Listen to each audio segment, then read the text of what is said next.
Okay, let's start with a quick word of prayer. Lord, most holy Father, please again come be with us. Just give us an insight into your world of nature and creation and how we can best serve you, how we can utilize the world of nature to better our country living and also to be a benefit to others in what we can provide for them. In Jesus' name, amen. So our part number 3, I want to go into the fall part of the year. But before I do that, there's just a couple of really particular little things I wanted to go back over and just cover as I was looking through my notes. I don't want to miss things. And that is, the first thing is,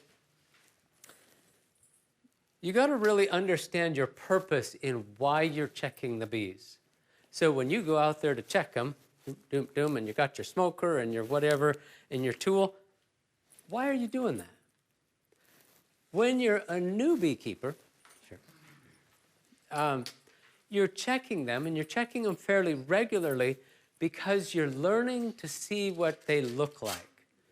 You're gauging, you're seeing how they're coming and going, and then you're going to get into the hive, and you're going to see how big the hive is, and you're going to watch the correlation between how many are coming and going and how big the hive is.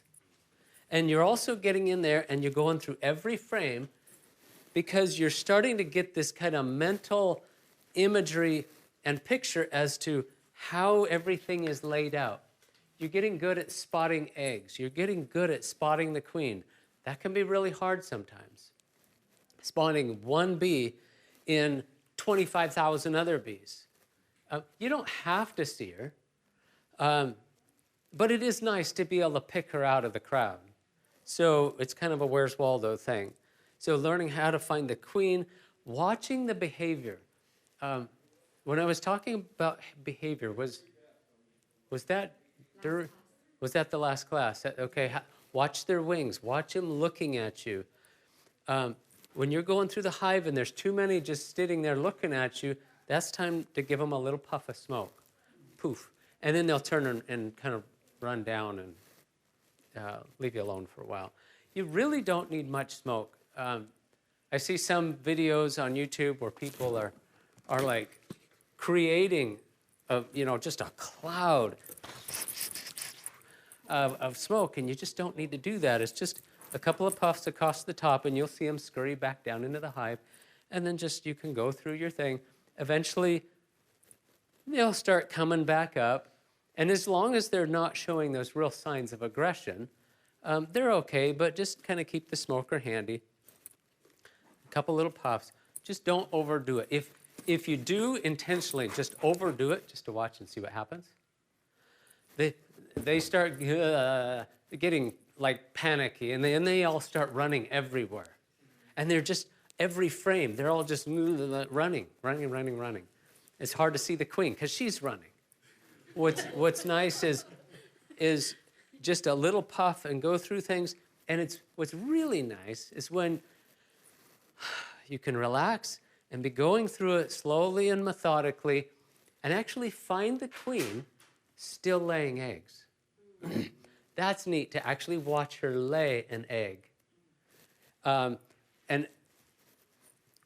So your purpose in checking is familiarizing yourself with what things look like in there and looking at the behavior. What is the behavior that they're doing? What's that look like? And you're going to gain an education while you do that. After a few years and your colonies have built up, for me, I know what's in the hive. I know what it looks like. I know what the stages are. So when I go to check my hives, I'm looking, first of all, I'm just standing back and looking at all the entrances. And I can gauge by the time of year and the coming and going whether that hive, I don't even need to get into that hive because I know they're good.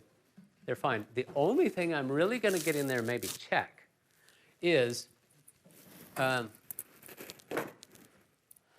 like what I see there. They're coming and going. Things are fine. Little puff of smoke on the entrance. I'll pull the lid up. I'm looking at how many bees I see there at my stage of the game. A lot of bees there. That's a good sign. I'll pop this up, puff a little bit of smoke under there, pick that up. Plenty of bees there. That's a good sign.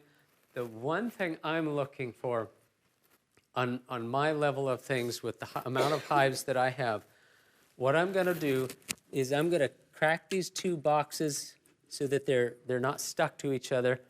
And then I'm going to bring this top box forward just a little bit and tip it back. And I'm going to look for queen cells. That frame is falling apart. If I don't see any queen, or not queen cells, but swarm cells, if I see even one swarm cell down here, that means, okay, they're thinking about swarming. Now I'm going to carefully go through the whole thing, and I'm going to make a decision. Do I want them to do that? Because if they swarm, I can beat them to the punch and do what's called a shake swarm. So if there's swarm cells in there and they're not capped, so they're open on the bottom, they're still feeding that larvae, you can avert that swarm by killing every single solitary one of those queen cells. Before you do that, you make sure you spot the queen. If she were to have swarmed with a small bunch of bees, it's not going to look like they've swarmed. And if they all go away and you kill every queen cell, what did you just do? You just wiped out the hive, and you're going to have to go get a queen from somewhere else. So if you found your queen in there and the queen cells, none of them are capped, you still have some time. You could kill all of those queen cells. Just take your tool and just poke them, dig them out. And just keep watching the hive, because they're going to build them back. But over a few weeks of just taking them out every week, they will get over that urge to swarm. Give them a lot of more room to expand up into. But let's say, okay, I'm going to let them swarm. And let's say I've got swarm cells on this frame, and maybe this frame. What I can do is I can do what's called a shake swarm. And what that is I can get out of my storage shed an empty box just like this. I can take a couple of frames of honey and maybe a frame of pollen and put it in that empty box, let's say over here. So I've got 3 empty frames and a couple of frames of honey and pollen in there. No brood, no nothing. Maybe some drawn comb even. Doesn't have to be. But then I'm going to go through and I'm going to find the queen. The frame that she's on, I'm going to be real careful with, and I'm going to set that frame by itself because I don't want to lose that queen. And then I'm going to take about half of these frames, and I'm going to shake off the bees, about half the bees in that colony, into this box. And I'm going to find that queen. I'm going to put her in there and put the lid on. They've got food and no brood. They will have thought they swarmed. Because here we are, unfurnished apartment. Oh, there's food in the refrigerator. Let's stay. And that's how you do a shake swarm. Meanwhile, the original colony has a few queen cells in it, right? Just go ahead and let those queen cells sort things out and get going on their own. That's how you do a shake swarm. Now, if you really want to do things fun, every frame that has a queen cell on it can go. So you take each one of those frames with a swarm cell, put one of them in each one of these nuke boxes, add some bees, add some, make sure there's honey, make sure there's, if you're taking the queen cell, you don't have to make sure there's no brood. So you can just like take that hive apart, and I've done this many a times. A double deep queen that wants to swarm, she will get shook into an empty box with some honey. The rest of the hive will get split 4 ways. If I can get 4 frames that each have at least one queen cell. See what I'm doing?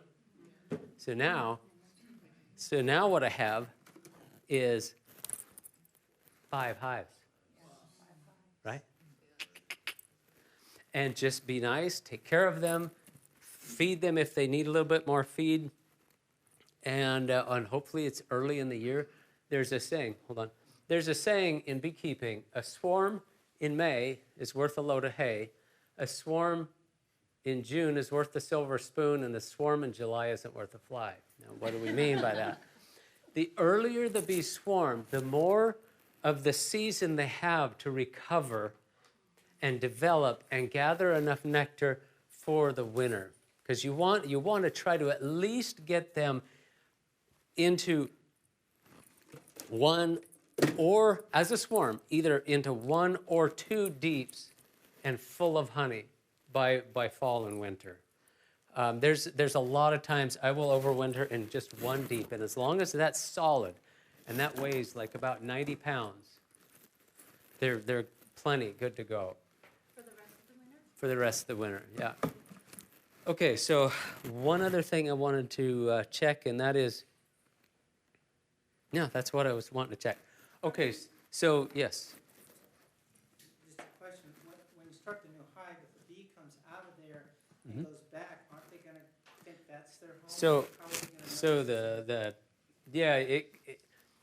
If you do a shake swarm with the queen, you can do it in the same yard. Let's say that's my hive that wants to swarm. I can set this over here. But I'm going to make sure, and I'm going to shake an extra lot of bees. I'm going to shake like 3/4 of the bees from this over here, because there's a bunch of those bees that are field bees that are going to fly back to that location. And I want to kind of compensate for that redistribution by getting more of the young bees. At this point, I need to explain something. When a bee hatches out of its little cocoon, the very first thing it does is look for some food, and it feeds, and then it cleans the cell out that it hatched from. The first job a bee is programmed to do for like the first day or 2 is cleaning. So they become janitors, and they will just mosey about the hive and clean. They're just cleaning things.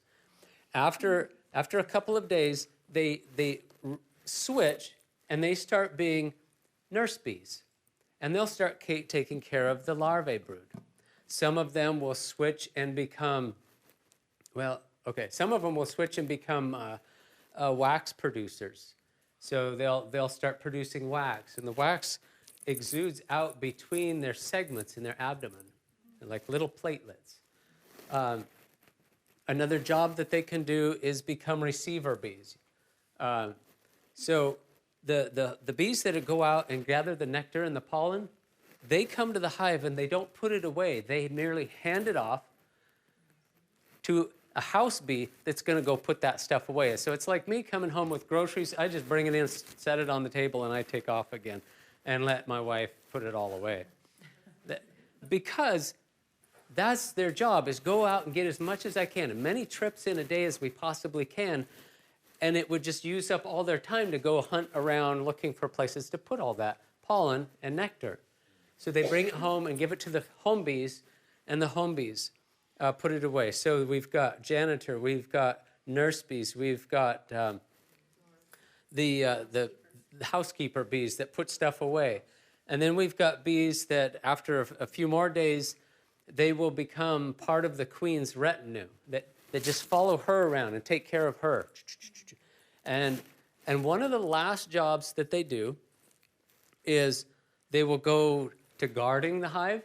So they will spend most of their day or 2 or 3 or whatever that they're in that kind of developmental stage, is they will hang around the entrance.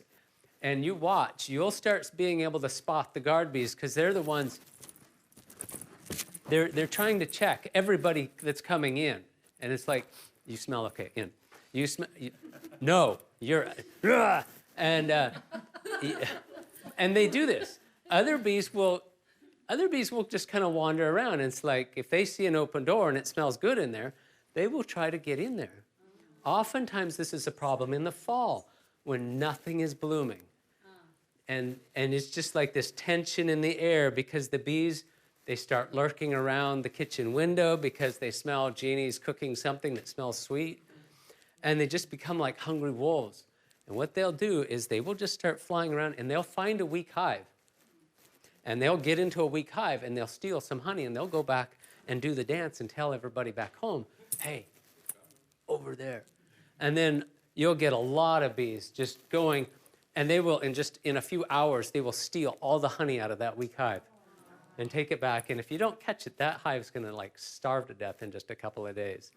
So they do this. They steal from each other. And we'll talk about ways to mitigate that. But Does it happen much? in the fall, you really got to watch it. So yeah, they do that kind of thing. You were going to talk about the field bees that go out and... Okay, so the last job they do is field bees. They spend the rest of their life just wearing their wings off, coming and going, until they don't come back because they've worn their wings off. What's the lifespan? 6 to 8 weeks for an average worker bee. So 6 to 8 weeks is about as long as they live. The queen can live 4 or 5 years, but an average worker bee, yeah, just a couple of months. And if I were to go back to the picture of the different colored bees in the one hive, if you notice real carefully, a lot of them have really ragged wings because they're field bees.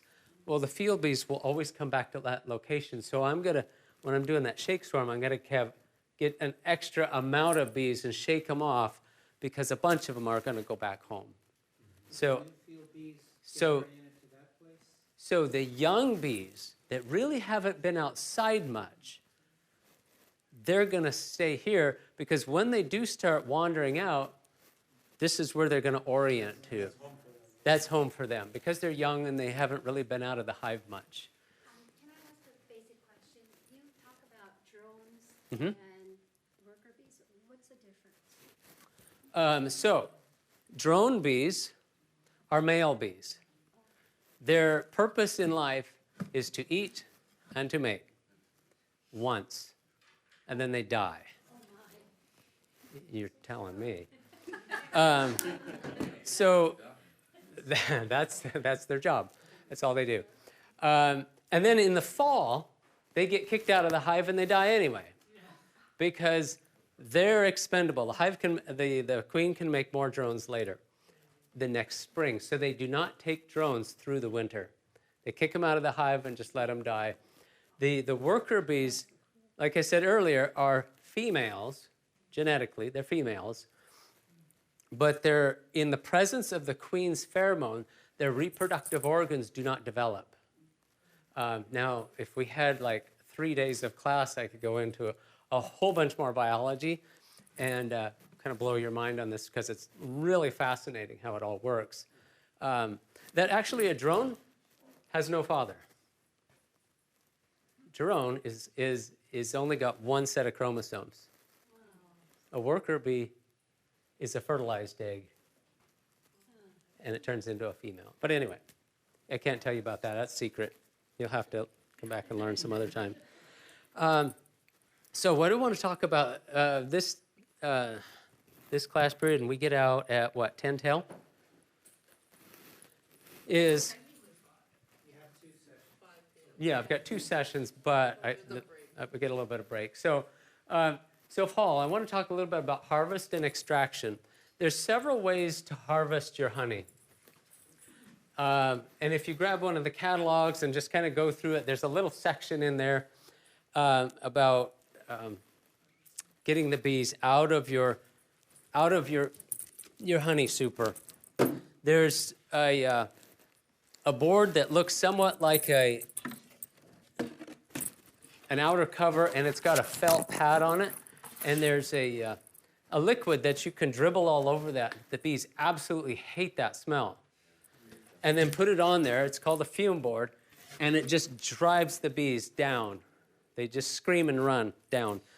And give it a little bit. The box is totally empty of bees, and you can pick it up, take it in. The other way you can do it is they make excluders that looks somewhat like this, but they've got a little plate over that, and it's like a little one-way gate. So you can pick this up, put it underneath there, and give it a few days, and the bees will eventually go the one way. You know, like the little counter things in the grocery store, you can only go that way and not that way. Grocery stores, airports. You can use an excluder. Or what I do, because when I want to go out and harvest, I want to just like go out and do it now. I'll get an empty box, so an empty medium. I'll set it up right here, and then I'll just go through every frame and just shake the bees off in front of the hive. Just shake them off, and that's where this brush comes in. Sometimes there's always a few bees that you just can't shake off, and so those off, put the bee-less frame in this hive over here, and then just go through, shake them off, put it over here, shake it off, put it over here, and whoa. That's kind of what we've done here. I've shaken all the bees off of the frames in this box here, and my wife is just transferring the frames back into, this is actually a honeycomb box. All my honeycomb boxes, the shallow ones are painted red. So I've shook the bees off and put them in this extra one, then she puts it back into the original box just because it's shallow and it fits in its own box really nicely. So that's kind of how I do things. It's easy to do, and like I said, I've got nice bees, so I can do that, dressed like this. The first shake, you'll get a lot of them come up and they just like fly like this. And it's like I know they're speaking to me saying, what are you doing that for? You can just kind of see it in there. You know, I'm imagining things, but it's fun to imagine. They just kind of fly and then they go back. You know, it's like they're telling me off or something. But I've never really been stung doing that. Just shake them off, and eventually you get this huge pile of bees out in front of the hive, and it'll look like wildebeest on the African, the plains, because they will all be like all going one way, flowing into the hive, and it's kind of cool to watch them, just this mass migration into the hive. And that's how I do things. And then if it's late in the fall, I'm taking these boxes and I'm keeping them on an upside-down lid, and I'm putting a lid right back on it, because usually late August, if it's a hot day and there's nothing in bloom, the patrolling bees are going to find that, and then they're going to start wanting to rob, and then the whole yard goes crazy when the whole thing erupts into kind of this frenzy. Free food 3 doors down, and they will just, and then they're everywhere, and then they're trying to get into every hive. And then you see fighting going along. Oh, it's just a mess. So keep that covered. As soon as it's empty, it goes over, gets covered, so there's like no free food sitting out on the counter. Quick. Do you only harvest in the fall? Usually I only harvest in the fall. There's one time that sometimes I harvest in the early spring. Where I live in the Pacific Northwest, the bees produce a really to-die-for crop of honey in April. And the only way I can get it is, number one, I've got to have a real strong hive. I've got to have a break in the weather, because April is rainy up in Washington State all the time. But if we get a good spring and some good clear days on a strong hive, I can collect. And usually this is how it works. I will put this on, and it'll take them about a week to fill this thing up about 3/4 full. And I'll think, wow, this is going to be a great year, and I'll put another box on. The problem is, it's going to take him like a month to do the last quarter of this thing, because that first flow has died off. And I think it's the big leaf maples. I think that's what it is. So what I've done is I've made some 2x6 blocks that I can take these frames out, and I can put 2x6 blocks there and here. So rather than having them try to fill 10 frames 3/4 full, I'll take out 4 frames and get them to fill 6 frames 100% full. And then I'll pull that off as an early season, really, really nice honey. It's very, very floral and very, very aromatic. It just smells like a flower bouquet, but just tastes like fruit punch. It's really nice honey. So sometimes it's like, okay, I want a little bit of that because I kind of hoard that. Like I said, when you start keeping bees, you can become a connoisseur of fine honey. And so you've got your own private reserve that you don't give to anybody. How many times a year do you harvest? But usually I just harvest in the fall. Just once? Just once. Then all the medium supers come off. So what I'm doing is I'm putting my supers on, my medium supers on from the spring, and they'll just start filling it, and I'll just leave it on. When that one's almost full, another one, and another one. And I'll just keep putting them on, and usually for us, about mid-July, everything dies off, and then it's a dearth from there on into the fall. Other parts of the country, the south and the east, you get a fall flow in the goldenrod. So if you live in an area where there's lots of yellow goldenrod, that blooms later in the fall, and you can get a fall flow of goldenrod honey. We don't get that, so, too bad for us. You don't have issues with bears when you... So there are, you can hand me here. So as far as harvesting goes, that's how I do things. I just shake the bees off and then take the honey from there. When it comes to extracting, an extractor is one of the most expensive parts of this whole thing. So what I would do is not get one to start off with. Become part of your local honeybee club. They usually have one in common that they will be able to share, and everybody takes turns extracting a little bit of honey. Or if you get to know somebody in your area that has an extractor, trade it out for the extraction. Let them have whatever they want to portion out. Or they might just say, yeah, I'll extract your honey for you. Come on over and we'll make, some fun out of it. But I wouldn't necessarily buy an extractor to begin with. The small extractors, even the smallest ones, are like $300. And they will take like 2 frames at a time. And they're spinning those frames. Okay, math class here. How many of you know what the word tangent means? I will get you with math yet. So in a circle, tangent to a circle is a flat surface that is flat to that circle, right? That's a line tangent to the circle. Well, that's how they're spinning the frames, is the frames are spinning around like this. And so the honey is only being pulled out of that frame on one side at a time, the outside. See what I'm saying? So you have to spin it, and usually they're hand crank. Spin it, spin it, spin it, get all the honey off this side, and then turn those around and spin the other side out. And that's okay if you've got like half a dozen of those boxes. It becomes fun. But when you've got 25 of these, and each frame has to, go front ways and then back ways, then it becomes ridiculous and it's not fun anymore, even if you've got 12 kids. It's just not fun because it's just too much work. So if you're just going to stay with like less than 10 hives or half a dozen hives, yeah, eventually you buy a small extractor. If you have, like in the back of your mind, the potential that you're going for maybe a couple dozen, and hives are one of these things like, where does it stop? If the neighbor calls, I'm really not going to say no to a swarm across the road, am I? It does. It's an addictive thing, so it just keeps growing. But if you think that, maybe I'll have a couple dozen hives, save your money up and get a radial extractor.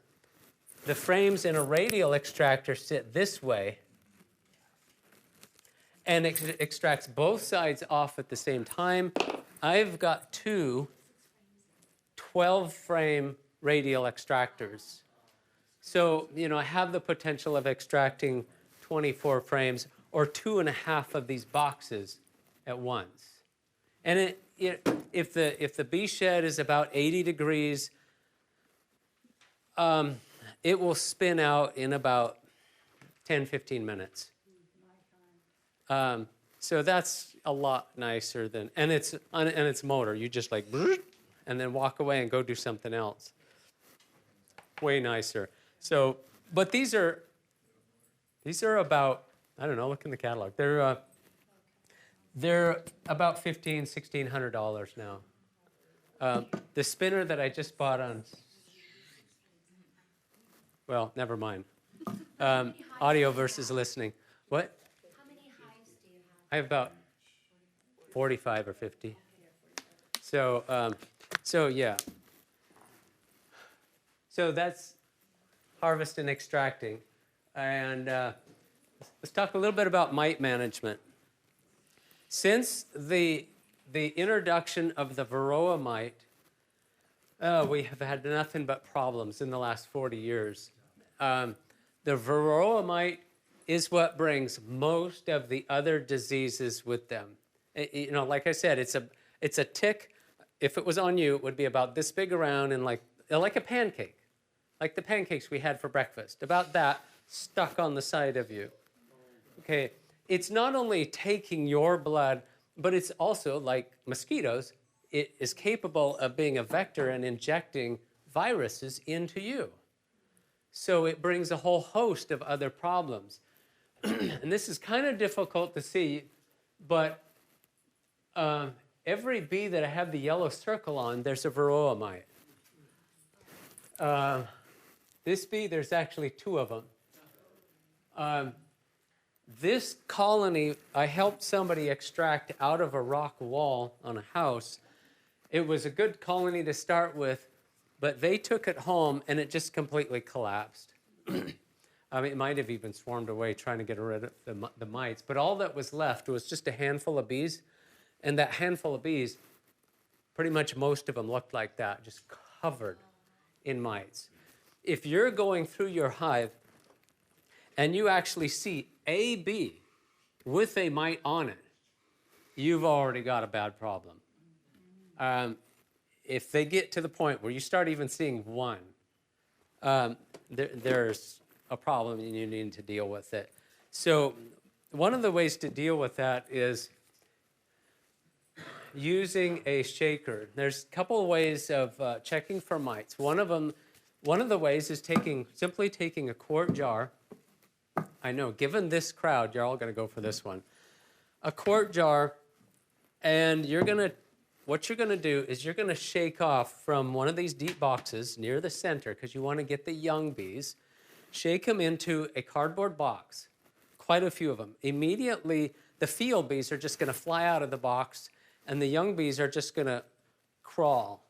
So you shake the box shake them down into the corner, and take a half-cup measure and scoop up a half cup of bees and put them in that quart jar, and then put like a half cup of powdered sugar in there. Put the lid on, and then just shake the daylights out of them for about a minute. And what's going to happen is all that powdered sugar is going to be like ball bearings on the roller skating rink, and all the mites are going to fall off the bees and just get, in that powdered sugar. And then open it up and let the bees stagger out of there and let the bees go. Hey, it's for science. It's okay. Let the bees go, and then add a cup or 2 of water to this. Swirl it around. The sugar's going to dissolve, and then you're going to be able to see the mites that are left. The other way of doing this, it's a little more efficient, is with a mite checker like this. You open this up, and you fill it to about there with rubbing alcohol. So about halfway up with rubbing alcohol. Keep the lid on. Scoop up your half cup of bees. Drop them in there. Put the lid on. And it's going to kill them instantly. And then just shake them for about a good solid minute. Shake, shake, shake, shake, shake. the mites are going to fall through this cage, and you're going to be able to see them down here in the alcohol. So this is what you're doing. A half cup of bees is approximately 300 bees. In the springtime, you want to do this check. In the springtime, you want no more than 3% mite infestation. So 3% would be how many mites floating around here if I've used a half cup of bees? 9. Half cup of bees is roughly 300 bees. And at 3%, each 100 is going to have 3 mites, roughly, right? So at 3%, if I've got less than 9 mites, I'm okay in the spring. Now, I am going to keep an eye on it if I've got 9 mites there. In the fall, it's 2%. If you go into the winter with 1%, even 1% level of mites, 1 bee in every 100 has a mite, that colony, 99% of the time, is going to die before spring. So the mites are a bad deal. You really want to aggressively deal with this. So, at 2%, what am I looking for in my half cup of bees? 6. If there's 6 or less, I'm right on the line, and I should probably do something with that. If there's just like 1 mite, it's probably going to be fine. It'll be okay. So, yeah, that 1 doesn't mean you got the 1 last mite in the hive. No, there are mites in there, but it hasn't reached the threshold that it's going to tip the balance of life and death in that hive. But keep that idea. We're going to come back to that. So, I want to look at this. So, there's a lot of options out there. You know what? And I hate to tell this part of the story, but when I first kept bees, I didn't check for mites. I kind of had this attitude of survival of the fittest. I want to keep good bees, and I want good genetics to survive. And so I just didn't deal with it. And what makes me feel bad is, over the years, I've killed a lot of bees. And that kind of bugs me now. Because would it be okay, we're in California. Okay, this doesn't make any sense. Okay, if I were in Washington State, would it make sense for me to want to start farming mangoes in Washington State? No. Now, completely wrong part of the country, the world. It's too cold, it's too wet, it's too this, it's too that. It just wouldn't work. But with the right kind of greenhouse, I could make it work. You see what I'm saying? But if I've got to do something, I just can't naturally do it. Well, honeybees, with the Varroa mites, that's just not a natural combination. Honeybees have only been dealing with Varroa mites for less than 50 years. They were imported from another continent, and they just haven't formed a good genetic relationship so they keep each other in balance. So we're really kind of behind the 8 ball in this whole thing with the mites and bees. So there is a whole channel on YouTube. I think it's called Treatment-Free Bees. And they kind of take this mentality of survival of the fittest, and they do things. But what I would tell you, just from my own experience, is learn how to keep those bees alive. Like I said, death is very hard on the health of bees and you and I, because there's no coming back from learning that lesson, right? So learn how to keep bees, learn how to deal with them, learn. And then if you want to explore into the idea of treatment-free, you've got an emergency plan, you've got a backup, you've got a fire escape. You know what I'm saying? You know how to deal with. There are some things that we can use in beekeeping to treat for mites. And each one of these is in the catalog, and you can kind of just familiarize yourself. There's usually a couple of synthetic chemicals, although apistan is really nothing I would encourage, because actually I think it's illegal in this state. In a lot of states, apistan is illegal because it has a long residual in wax. So what happens is you get residuals built up in the wax and the babies get raised. And when you get a residual that hangs around in the wax and the bees are exposed to it at very, very small, minute amounts, the mites develop a quicker resistance. It's kind of like getting vaccinated. But anyway, sorry, I didn't mean that. So the biggest synthetic chemical on the market, sorry everybody, I gotta behave more, sorry, is Apivar. That's the one synthetic chemical. You don't have to use it. A lot of the commercial beekeepers actually use it quite a bit, Apivar. On the other side of things, there are some natural chemicals, and what we mean by natural is that, for instance, essential oils. Apigard uses the essential oil of thyme as its primary active ingredient. Well, is thyme essential oil natural? Yes, it is. It comes from the thyme plant, but it's very concentrated, right? So most of these are created in nature, but they're very much concentrated. Apigard is an essential oil of thyme. It volatilizes in the hive. And think about this. You're trying to kill a bug that lives on another bug. So that's sometimes a delicate balance. The oil of thyme will off-gas in the hive, and it will tend to kill the mites. And the bees don't like it in the hive, so they try, it's in a gel form, and they try scooping it up and taking it out of the hive.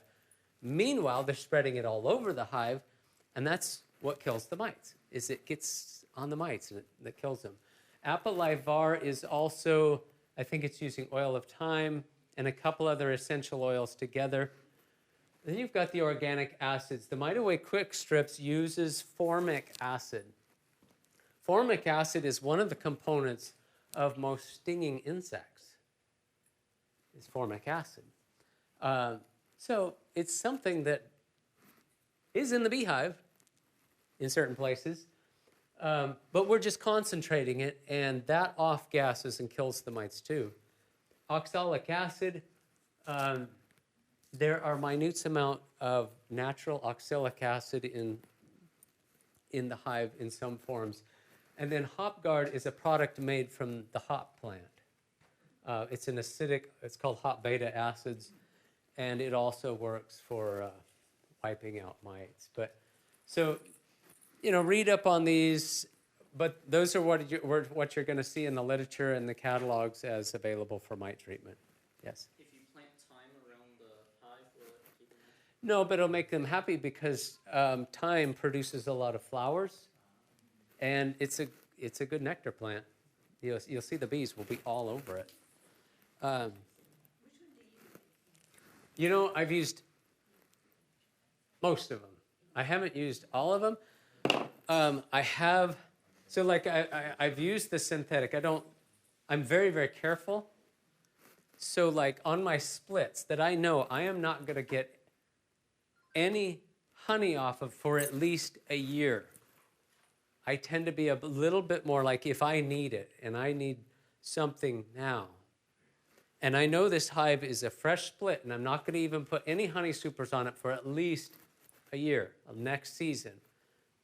Then, I'll use some of these controls that are a little bit stronger. And that way it's not attracted or really, what do you call it? It's not lipophilic. Yeah, lipophilic. Lipophilic means fat-loving, and a wax is not a fat, but it's a long-chain hydrocarbon. Okay, slow down on the chemistry, Rob. So, yeah, try to go as natural as you can. Some of you are going to want to be like as more organic as you possibly can, and I believe some of these are labeled for organic use, technically. So would you do it, like we start in spring, would you do it that fall? So what I'm going to try to do is I'm going to use one thing for the spring and something else for the fall. So I'm rotating my approaches. so that the mites don't ever get used to one thing and, get bred out to, to be resistant to any one particular thing. So, yes. Food has organic and inorganic. Does honey have the same classification? And do these? So the whole concept of organic honey, okay, I will expose a trick. You can buy honey labeled organic. The problem is, do I know where all those bees went to get this honey? No. So what we're saying when we say organic, it's how we treated the beehive, which does have some bearing on the product, but in reality, the product came from flowers, not the hive. You get what I'm saying? It's kind of a trick question. So when you see it's labeled organic, either they live like on the backside of Mars, or they're treating their hive in an organic fashion. So is it good? Yes, it's good. It's better than otherwise. But you really can't tell the bees where to go. Anything within 2.5 miles radius of their hive is fair game. So, and that's a big area, when you start thinking about it. Can you treat with organic stuff if you have honey in there that you're going to use? So, I don't have it here. There are 2 chemicals, Mite Away Crick Strips and Hop Guard, that are labeled to use while you have honey supers on. So there's been enough research to determine that those 2 don't effectively contaminate the honey. So those 2 can be used. Nothing else is approved to use with honey supers on. And there's a time window that some of these can be used and not used according to the temperature. So that's an education in and of itself right there. So what do we got? We have 10 minutes. Oh, okay, let's talk about some other pests real quick here. Skunks. Skunks will get in front of the hive and scratch the entrance and eat the bees as they come out. Oftentimes, it's nice to not put your hives on the ground. It's nice to have them up on some blocks. One reason why is if the skunks have to stand up to scratch that hive, it exposes their belly. And the bees can get to that, and that discourages them. Another thing you can do is put a board in front of the hive just full of like 16 penny nails. Just a pin cushion in front of the hive. That kind of discourages them a little bit. I've never had a problem with skunks. I have had a problem with bears. And bears will just wreck the whole hive. They'll just eat it like donuts and just rip it all apart, tear it all to pieces, scatter it everywhere. And once a bear figures out there's food there, he's going to just keep coming back. So you just really even if you put electric fence on it, he knows what's in there now. And he'll go through the fence. So you really just have to move everything out for quite a while and get them not coming around anymore. And then put the fence up and then put the hives in it. So electric fences, but you really, unless you live kind of up in the mountains and have bears around all the time anyway, then you're going to have to consider that one. Yellow jackets are one of my biggest pests in the fall. So August and September, you've had a hot summer. The yellow jacket population is pretty big by the time September comes along, and they're hunting for carbohydrates just like the honeybees. The life cycle, though, of the yellow jacket is a little bit different because in the yellow jackets, as fall comes on, they're raising all queens. So that when those queens hatch, they go out and they get under bark and they just go out and get themselves into the landscape and they hibernate over the winter. And the queens will come out in the spring, they get mated, and then they make a nest of their own. that's what you don't want to happen, and you don't want your bees to feed those evil yellow jackets. Because yellow jackets, they will just be like hungry wolves, and they'll kill the bees, they'll kill the larvae, they'll eat the honey, they'll eat the pollen. They're just going for anything they can get their mouth onto. And so often in the spring, I've taken the honey off, and I'm going to reduce my entrance down to about like 1 or 2 inches. And that's a lot easier to guard for your home bees and your guard bees. They can just surround that entrance and make sure no other bees gets in, either a neighboring hive that wants to rob them out, or yellow jackets. But yeah, it's just sad when the yellow jackets have just swarmed in. And the yellow jackets actually won't even bother you. You kick the hive and they just come swarming out. They're just grubby little looters. And they won't pay any attention to you. You can just shoo them out. Or sometimes I'll just be here and I'll be squishing them as they come out. Just smack them as they come out. And it just, ugh. But the only really the way to deal with it is reduce that interest down so much that it's really easy to guard. Sometimes, I mean, just a tiny little hole even. And then also set up yellow jacket traps around your place going into the fall, like August and September, to reduce their population, because they can really mess with the hive too. Colony prep. We just want to talk about this for just a minute or two, because what do I have? Like, I've got 5 minutes technically, don't I? Okay, thank you. Colony prep. Now I'm making a difference here. Colony prep versus hive prep. I've taken the honey off. So all that's up. So this is what's going through winter right here. Well, in the Pacific Northwest, I can get by with probably 50 pounds of honey to get that colony through the winter. So what I will do is I will walk behind my hives, and this is hard to do because this is flat on the ground, but I have all my hives up on blocks, so it's easy to do. So let me just prop this up. I'll come behind all my hives and just lift them like this. And just lifting this hive, which is totally empty, it feels probably, 35, 40 pounds empty. When you go down a whole row of hives, you very quickly start being able to determine how well they're situated for the winter time. So if lifting this feels like trying to lift like one of you lift your chair up like 100 pounds or, a couple bags of dog food sitting on top there, like big bags of dog food, it should feel really heavy. Picking it up on the back, and then just go to the next one, and very quickly you can find, ooh, this one is like, whoa, that one's really light. Okay, we'll mark this one, or make a mental note. This one has to be fed. This one's good, this one's good. Some of them just literally feel like a brick because they've got a lot of honey in those 2 boxes. They're going to be good to go.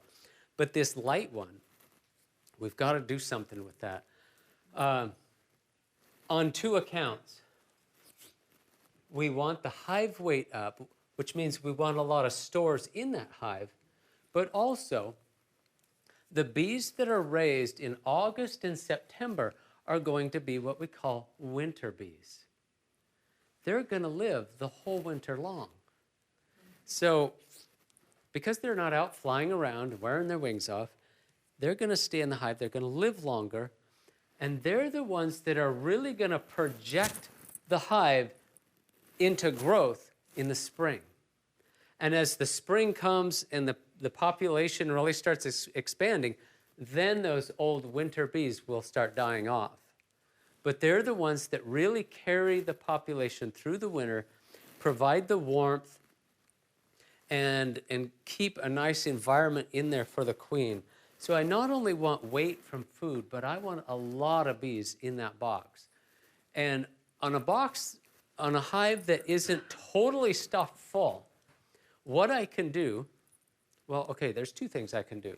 Number one, I can feed that hive. Where's my feeder here? In the winter, typically we feed them 2-to-1 sugar water. 2 parts sugar, 1 part water. How you do this is you take the 1 part water, put it in a kettle and boil it. Turn the heat off and add the 2 parts sugar because you don't want to boil the sugar water. It'll overheat it. So boil the water, turn it off, add the sugar, and then stir it up until it dissolves. And it'll be a fairly thick syrup. And then put that on the hive. If I'm just wanting to add food stores to that hive, that's what I would do. If I want to add, the colony is small. If I want to beef that colony up, when I've pulled these supers off on the 1st of August, and I really have August and September to do this before winter really sets in, what I will do is I will go back to my spring mix, which is 1-to-1 sugar. 1-to-1 sugar is more like nectar coming out of flowers. So if I put the 1-to-1 mix on my beehive and I put some pollen patty in there as well, now the bees have access to a lot of nectar and protein. And what are they going to start thinking? Wow, it's spring. We can raise more children. And so the bees will start raising a lot more bees in August and September. And that's the winter population. And you want that winter population big. So you not only want heavy because of the stores, but you want it heavy and full of bees. Okay, I just have, Yeah. how do you put that into a hive? Okay, so on all of my hives that I'm using, they have a hole, an 1.5-inch hole in the lid that I have a plug in normally. Yeah. Pull the plug out, and then I'll set this feeder, which has little holes all over in the lid here. It's maybe kind of hard to see, but there's holes poked in this lid. And I'll put this right over top that hole, and they'll be able to come up from the inside under that lid and drink that little syrup. It's really fun to watch a bee, because his mouth parts, it's kind of like a little soda straw with a mop. And it comes out and it opens up like that. It just looks like an old-fashioned mop. And they just do it back and forth like this. When it's just like a dog going. But with the bees, it's just like loop, loop, loop, loop, loop. So just like take a little dab of sugar water or honey and just put it on the edge of a hive and watch a bee find it. And you can see them just slurping that up like a dog lapping up milk out of a, or dog food, whatever. Yes? If you have 2 supers, can you just leave one on the hive during the fall and winter for them to take their honey out? Well, you should leave these two boxes are their main home. Yes, you can leave an extra super. Let's say I've got enough honey. Let's just leave this full one on. You can do that. But here's the issue. Where are we? We'll come back to that right here. If anybody needs a break, I can give you a break. There's a few videos right here having to do with fall prep. Maybe if you want to take a picture of that and go look those up. Those are fairly instructive videos when it comes to fall prepping your hives. So let's, yes.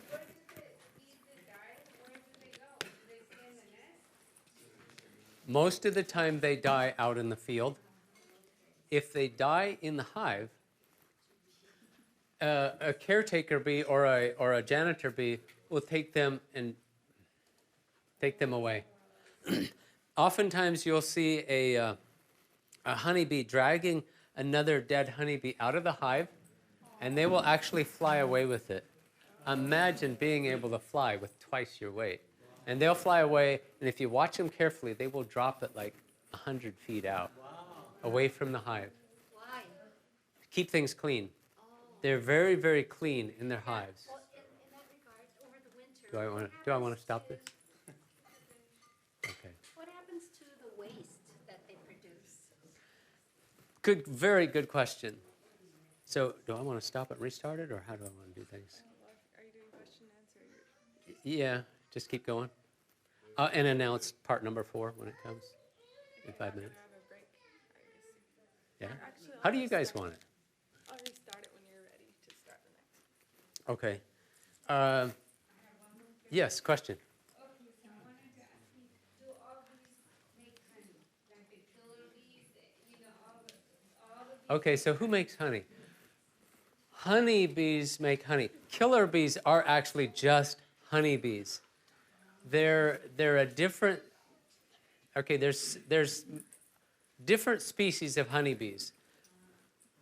The Africanized bee, which Hollywood calls killer bees, are Apis sculptata. It's just an African species of honeybee.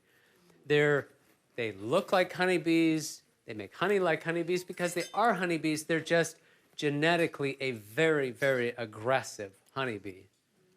They produce good honey. They are good at stealing honey from other beehives. And here in the southern part of the United States, there are, some of those genetics, and you kind of have to be careful in the South, Texas, and these areas down in the southern part. The nice thing about the Africanized genetics is they don't tolerate the cold very well. So I really don't have to worry about up in Washington State or in the northern part of the United States, because they don't survive well